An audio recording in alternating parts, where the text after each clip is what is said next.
Hello, survivors! My name is Mima, and for those who missed it or didn't have the opportunity to play, I wanted to recap the first iteration of Dead by Daylight's 2v8 game mode they had earlier this month.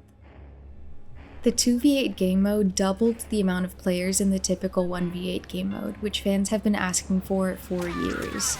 It featured 5 of the original Dead by Daylight killers, 5 enlarged versions of the original maps, and every survivor was available to use, though neither the killers or survivors were able to use perks.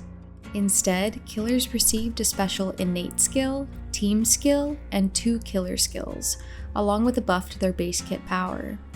And survivors were able to choose between playstyle classes that gave them a team skill, aura skill, innate skill, and unlockable skill.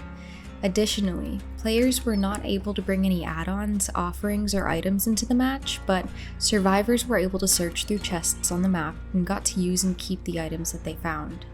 Instead of hooks, survivors were sent to cages similar to Pyramid Head's mechanic, so killers could cage survivors without having to pick them up and without the risk of them wiggling or stunning their way out.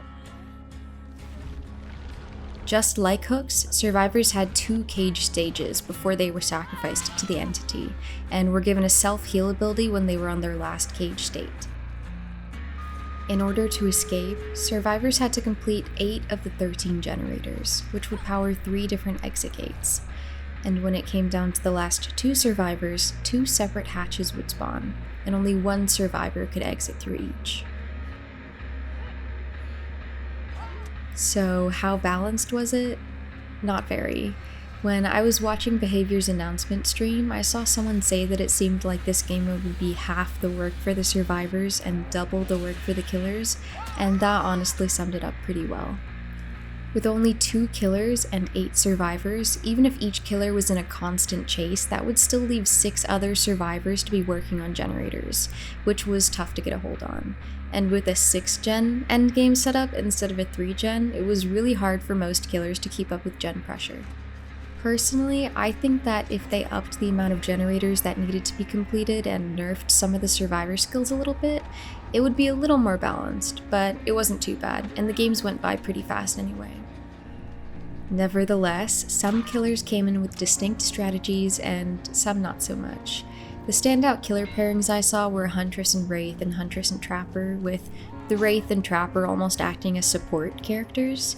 It was really fun to see all the different dynamics and teams play out, but I'm still sad I didn't get to play against many nurses.